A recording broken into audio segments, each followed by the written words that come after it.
Hello everyone, welcome back to another video. दोस्तों, इस video में अपन बात करने वाले हैं यूपीएनएचएम स्टाफ नर्स का। जैसा कि आप जानते हैं कि पेपर हो चुका है सभी लोगों का। अब यहाँ पे कन्फ्यूजन यही है कि कितने क्वेश्चन मेरे सही हैं, कितने क्वेश्चन गलत हैं। आंसर की जब तक नहीं आ जाता है तब तक ये कन्फ्यूजन बना रहेगा। और लेकिन आपको जानना भी बेहद ज़रूरी है कि आपके कौन कौन से क्वेश्चन सही हैं, कौन से गलत हैं। आखिर गलत हैं तो क्यों गलत हैं और उसका सही आंसर क्या होगा। तो दोस्तों, उसी क्रम में मैंने कुछ जो है पेपर जो है यानी कि जो कुछ क्वेश्चन हैं उनको मैंने सॉर्ट आउट आपको करवाया था कल, उनका क्लियर आंसर बता के। अब उसी क्रम में अलग शिफ्ट में और भी जो क्वेश्चन रहे हैं सब मिक्सअप क्वेश्चन है। हर शिफ्ट से एक एक दो दो क्वेश्चन, तीन तीन क्वेश्चन मिल रहे हैं। लेकिन यह है कि जो आपने पेपर दिया होगा तो आपको जरूर याद आया होगा कि आपके शिफ्ट का पेपर है कि नहीं है। इनकेस नहीं है तब भी जानना आपके लिए जरूरी है क्योंकि ये इंपॉर्टेंट क्वेश्चन है जो पूछे गए हैं। तो आइए अपना ये दूसरा पार्ट शुरू करते हैं। सॉल्व जो इसका क्वेश्चन सॉल्व करवा रहे हैं हम, उसका दूसरा सेशन शुरू करते हैं, पार्ट 2। तो आइए सबसे पहले देखते हैं कि इसमें कितने क्वेश्चन जो मुझको मिले हैं उसका आंसर क्या होने वाला है। दोस्तों आइए पहले क्वेश्चन की तरफ बढ़ते हैं। और पहला जो आपका आज का इस पार्ट 2 में पहला जो क्वेश्चन है, ये एक आया रहा होगा आपके क्वेश्चन कि जो एक बच्चा है वो सिट विथ सपोर्ट, नहीं नहीं विदाउट सपोर्ट करके आया था। विथ सपोर्ट के साथ नहीं आ रहा, आया था विदाउट सपोर्ट की। जो बच्चा है वो बैठ सकता है बिना सपोर्ट के। तो उसमें पूछा था कितने मंथ में, तो उसका एग्जैक्ट जो आंसर है 8 to 9 मंथ। ऑप्शन में भी यही रहा होगा और इसका एग्जैक्ट आंसर भी यही है कि 8 to 9 मंथ में बच्चा जो है बिना सपोर्ट के बैठने लगता है, विदाउट सपोर्ट के। ठीक, उसके बाद से इसके बाद से एक और क्वेश्चन जो अगला था, अगला क्वेश्चन ये था कि आपके जो लुटियल फेज होते हैं मेंस्ट्रुअल साइकिल के, यानी मेंस्ट्रुअल साइकिल के लुटियल फेज कितने दिन का होता है, इन्होंने ये पूछ रखा था। तो 14 से 28 डेज का होता है यहाँ पे लुटियल फेज। ठीक है, तो 14 to 28 डेज, 14 से 28 दिन तक लुटियल फेज होता है। ये क्वेश्चन आपके सेट में आ रहा होगा। उसके बाद से और अगला जो क्वेश्चन इसमें आया हुआ था, उसमें आया था यूट्रस का लेंथ कितना होता है। यूट्रस का लेंथ इन्होंने पूछ रखा था। तो यूट्रस का लेंथ जो होता है 7.5 सेंटीमीटर तक का होता है, लेकिन ऑप्शन में जो आपके था 7.5 से 8 सेंटीमीटर। तो 7.5 से 8.5 सेंटीमीटर के में जो ऑप्शन था वो वाला ऑप्शन आपके करेक्ट है। 7.5 से 8.5 सेंटीमीटर लेंथ होता है यूट्रस के। ठीक है, और इसमें अगला एक और क्वेश्चन आप में आ रहा होगा कि हेपेटाइटिस बी ट्रांसमिट थ्रू, मतलब हेपेटाइटिस किसके दौरान ट्रांसमिट होता है, उसका उन्होंने पूछ रखा था। तो जैसा कि आपको पता होगा कि हेपेटाइटिस जो है, हेपेटाइटिस जो बी है वो ब्लड से ट्रांसमिट होता है। ठीक है, और बॉडी फ्लूइड से। ठीक, तो ब्लड प्लस बॉडी फ्लूइड वाला जो ऑप्शन था उसमें ये वाला ऑप्शन सही रहा होगा। उसका एग्जैक्ट आंसर होगा ब्लड एंड बॉडी फ्लूइड करके एक ऑप्शन था, वो वाला ऑप्शन इसमें सही था। उसके बाद से अगला जो क्वेश्चन था उसमें पूछ रखा था कि कॉलरा कॉलरा के कॉज क्या है, यानी कि कॉलरा जो होता है वो किसके द्वारा, कॉज एग्जैक्ट कॉज क्या है कॉलरा का।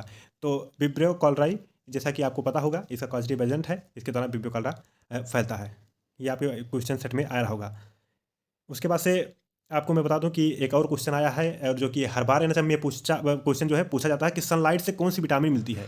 ठीक है, किसी शिफ्ट में रहा होगा, एग्जैक्ट हमको मालूम नहीं है कि किस शिफ्ट में था, लेकिन इसे किसी शिफ्ट में था कि सनलाइट से कौन सी विटामिन मिलता है। तो विटामिन डी, जैसा कि सभी को पता होगा। और हर 2021 वाले एनएचएम में भी ये क्वेश्चन आया हुआ था।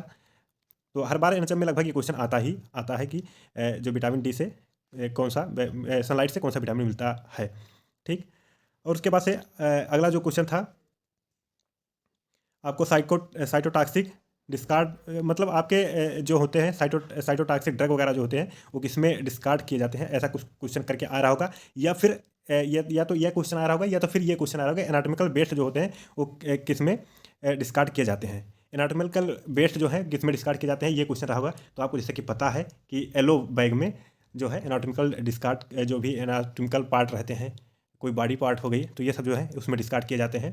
येलो वाले आटा प्रोग्राम कब आया था, तो देखिए ये जो आया हुआ था ये 1978 में आया था। 1978 में आया हुआ था अल्माटा या प्रोग्राम कह सकते हैं, जो किया गया था वो 1978 में इसका आयोजन किया गया था। ठीक है, उसके बाद से अगला जो क्वेश्चन आया था कि vitamin B12 also called, vitamin B12 जो है उसका दूसरा नाम क्या है, या फिर उसको क्या और कह सकते हैं। तो इसका जो राइट आंसर होगा साइनोकोबालामिन, इसका अदर नेम है। ठीक है, और उसके बाद से एक क्वेश्चन आपको और देखने को मिला होगा जो आपके एनएचएम में कि जो सेल में फ्लूइड होता है, सेल में जो फ्लूइड होता है वो उसको क्या कहते हैं, सेल में जो फ्लूइड होता है उसको क्या कहते हैं। यानी कि सेल में जो फ्लूइड होगा उसको कहेंगे साइटोप्लाज्म। ठीक है, साइटोप्लाज्म कहेंगे जो सेल में फ्लूइड होता है। क्योंकि आप जानते हैं साइटो का मतलब होता है सेल, प्लाज्म का मतलब होता है फ्लूइड, साइटोप्लाज्म, ठीक। और उसके बाद से एक और आया था आसान क्वेश्चन, जो कि यूपीपीएससी में भी ये क्वेश्चन पूछा गया था, कार्डियक आउटपुट कितना होता है, कार्डियक आउटपुट इक्वल टू कितना होता है। तो जैसा कि आपको पता है हार्ट रेट इक्वल टू ये हार्ट सारे रेट इंटू एस बी करके इसको इंटू लिखा जाता है, स्ट्रोक ठीक है। वॉल्यूम, स्ट्रोक तो ये हो वॉल्यूम, गया आपका ये टोटल कार्डियक निकल जाएगा आउटपुट, आपका ठीक। कार्डियक अगला जो आउटपुट। क्वेश्चन इसमें आया हुआ था कि अगला जो क्वेश्चन जो है वो इन्होंने पूछ रखा था कि जो आपके नर्सिंग से नहीं था, कि जो होता है बिहू डांस कहाँ होता है, मतलब कहाँ का प्रसिद्ध है या फिर कहाँ से रिलेटेड है। BIHU करके था, बिहू डांस कहाँ होता है, मतलब या कहाँ होता है या फिर कहाँ का है, ठीक है। BIHU करके था बिहू डांस के बारे में। तो ये जो होता है ये आसाम का प्रसिद्ध जो है ये डांस है, ठीक है। आसाम जो है वहाँ का पॉपुलर डांस है, आसाम से रिलेटेड है ये, ठीक है। ये जो डांस है, उसके बाद से एक और आया था जो कि आपके बिहार से था, कि फगुआ जो है वो डांस या फिर जो भी गाना रहा हो या डांस रहा हो, आई थिंक गाना नहीं डांस था, कि फगुआ कहाँ का मतलब डांस है या फिर गाना है, तो वो था बिहार का, ये बिहार का था, ठीक। फगुआ फगुआ जो डांस था वो कहाँ का है, वो बिहार का था।